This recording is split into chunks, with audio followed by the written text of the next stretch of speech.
Hello, everybody. How you guys doing? It is great to be here. I literally ate my dinner biking over here, and I just want to say, you know, this is the first place that I ever did my first poetry set or feature, and I feel really happy to be back here, you know, celebrating the 2-year anniversary of this wonderful event that Brandon's been putting on. I told him before, I can't, like, just the idea, or me just trying to imagine what this will turn into, like in 10 years' time, is like, it's exciting, it's titillating, you know, I don't even know.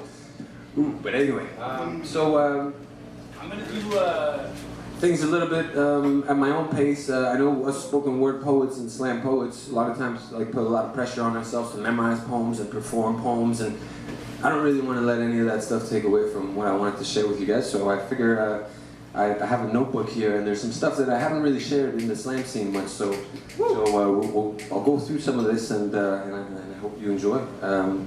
Brandon, if I get close to my time, just do like one of these, and I'll give you a real mean look. I'm good at those. I don't think I'd be able to pick that up. Okay, so I'll start off with, my mother's coming here actually this Saturday from back home, so I'll start off with a poem about my mother. Tonight I got to hold your hand at your first poetry slam. I got to see you break out into smiles every time I turned and found your gaze. And I want to tell you how much I ache with love for something so simple, to be met with a smile each time we lock glances. I want to ask you how you do it, Mama. How are you able to smile each and every time? If love were the universal orchestra of the universe, it would be held together by the metronome of your smiles. Mama, you are certainly not the last, but you are the first superhero I ever knew, even if I didn't always know it. I want to tell you how big your shoes are and how I could never fill them, how it makes me happy just being a little bit of padding for your toes. All these years, I've been searching for the face of God, trying to make ladders out of lovers to the transcendent, deciphering the language of ancient wisdom translated into isms when I didn't even know the grammar. Like a blind man searching for something that was never meant to be seen with the eyes. My ears were plugged with my own vanity, so I tried to make my heart into an ear just to hear an echo of the transcendent in a line from a poem that would prove to be the salvation of my soul. And I listened at the street corners to the tales of misguided souls because I was one. Now, with you with me, I am beginning to think that maybe I was never meant to experience the transcendent in this life. Maybe the unseen only reveals itself when there are no eyes with which to see it. Maybe I've been searching for love when it is all around me. And maybe I know nothing more about the transcendent now than I did as a child. But you wonder of my universe, you are my imminent experience of God. And that is enough for me in this lifetime. Wow.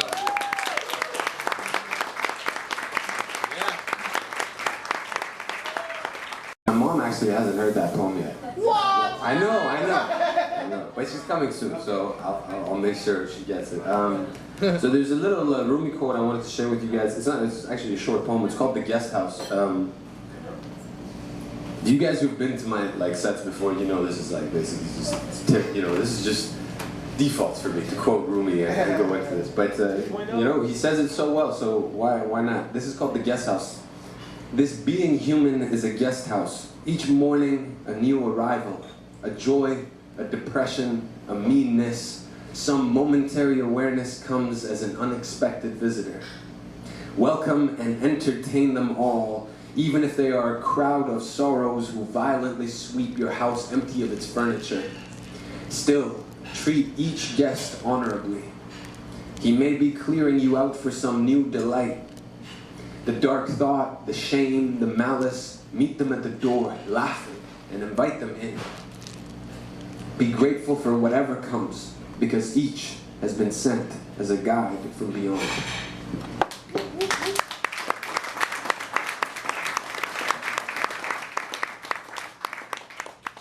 So speaking of kind of like, you know, this guest house and, you know, these, what Rumi was just talking about, these kind of passing feelings coming through, there was a page I wanted to open up and share with you guys. If I can find it. This is kind of like what my writing is like when I'm writing and trying to find stuff. It usually involves this much looking around too, but it's somewhere here. Ah. I just fake that so I can make you guys feel like it's actually there, but it's not. Okay, so, okay, before I get to that other poem, actually, I'll do this one. There will come a day when all that remains of us is dust and memories.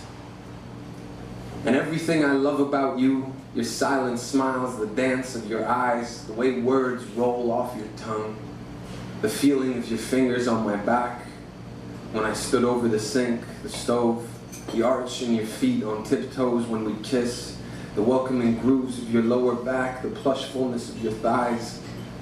All that I love about you will be dust and memories. I may be good with words, but you are the poet. The way you compose poetry onto thin air for anyone to witness, each eyelash the quill of a master love poet. You blink, and there goes Wordsworth and Shakespeare, shoulder to shoulder with Homer and Neruda, vying with Rumi and Hafiz, all trying to transcribe the beauty of your eyes and the way you look at the world, as if aware of its soul, as if aware that there's only one soul and all the people and places in it are just parts of a whole. So you look at everything like you would your betrothed.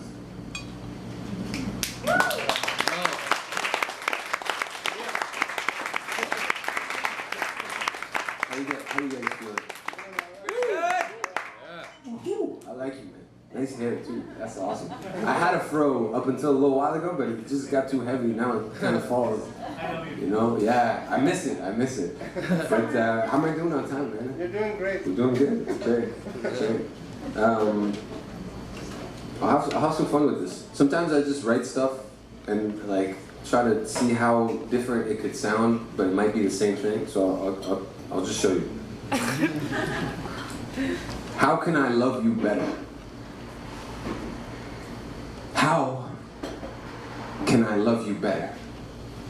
How can I love you better? How can I love you better? How can I love you better? How can I love you better? How can I love you better?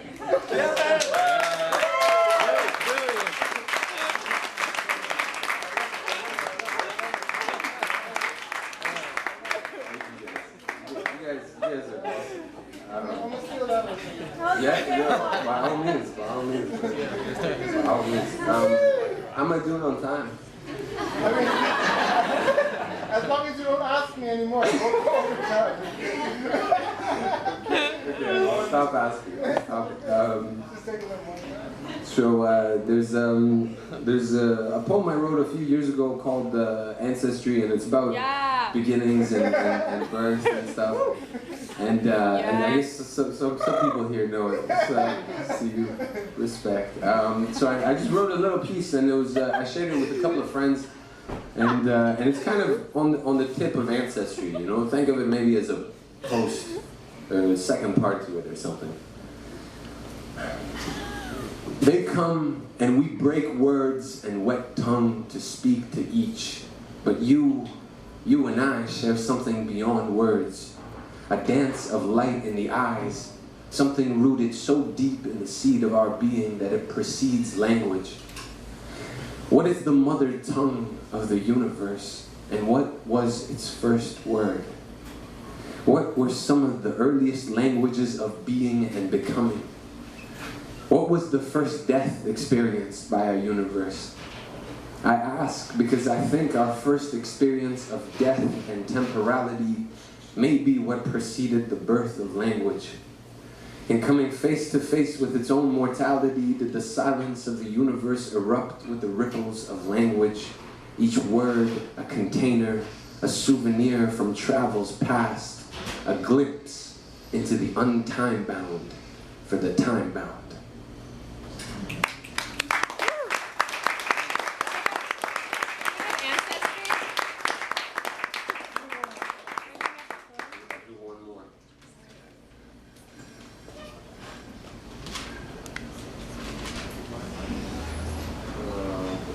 Actually, you know what I'll do? My sister's here, eh? What's up, Beth? How you doing? I see you.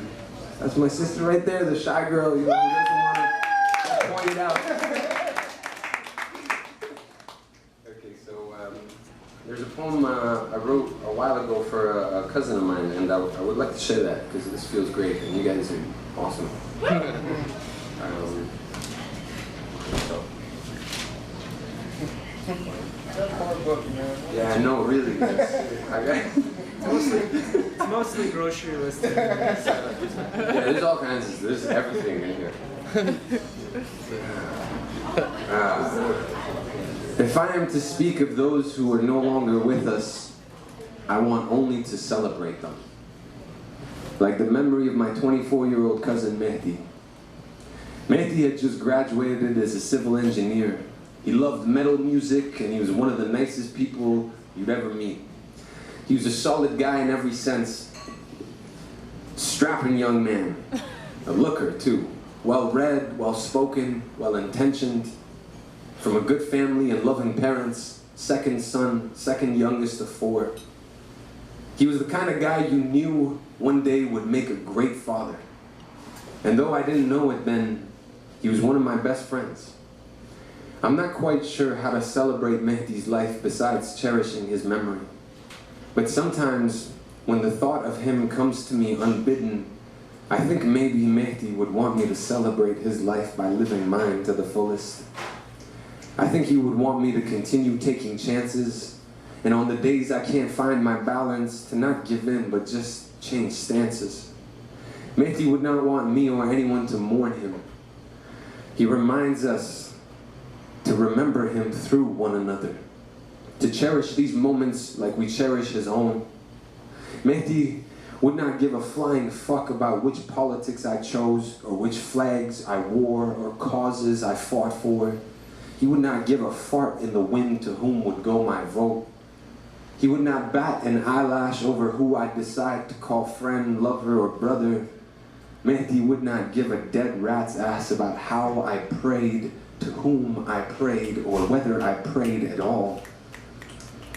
But I would be doing him a disservice were I to cherish these moments any less than his own memories. He would remind me of what I am. He would remind me of who I am, what I am capable of, where I come from, and where I'm going. He would remind me to follow those dreams that have found their way into my heart, and to make time for family and loved ones. Mehdi always loved the early mornings and going for hikes in the mountains at 4 a.m. I imagine him now, a herald of the dawn, of tomorrow, and of new beginnings, a smiling reminder that every moment is a chance to turn it all around, that even the darkest nights are broken by the light of a new day, and that we were born to witness such moments.